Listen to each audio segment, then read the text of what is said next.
Xavier Niel, himself, le commandeur de notre écosystème,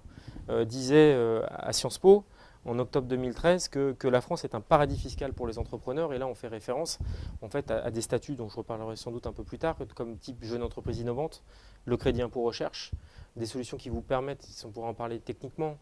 d'économiser sur les charges sociales, qui sont effectivement très importantes en France, mais de ne pas payer de charges sociales sur les ingénieurs et sur les personnes qui sont impliquées dans des projets de R&D ou d'innovation technologique. Ce qui vous permet aussi de toucher du cash, d'être payé, et vous le savez sans doute, vous l'avez autour de vous. Je suis désolé, pour le coup, ça ne concernera pas les étudiants, mais les ACDIC sont sans doute le premier capital risqueur de France aujourd'hui,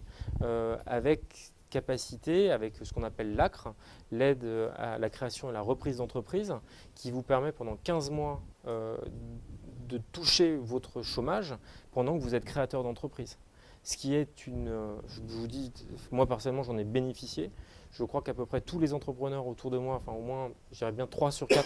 en ont bénéficié. Et que quand on met bout à bout l'ACRE qui paye l'entrepreneur pour prendre des risques pendant 15 mois, la jeune entreprise innovante, quand vous faites une entreprise innovante, qui vous donne, donc qui vous permet de vous exonérer d'impôts et d'exonérer de charges sociales sur les personnes qui sont impliquées donc sur les projets de recherche, et le crédit impôt recherche qui, quand il est prouvé, vous permet de toucher du cash et pas uniquement vous touchez un chèque des impôts je pense qu'il y a peu d'États au monde qui proposent ça. Et j'oublie, tout à l'heure Audrey vous parlait des pôles de compétitivité. Je représente donc je suis président d'un pôle de compétitivité, d'un des plus importants en France, puisqu'il y a 800 membres, dont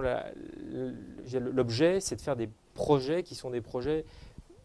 multi-organisations, dans lesquelles on trouve des universités, des grandes entreprises, des startups, des PME, qui font des projets ensemble et qui bénéficient de subventions pour développer ces projets. Donc il n'y a jamais eu autant d'aides à date pour créer son entreprise en France, et je pense que c'est tout à fait notable dans le monde.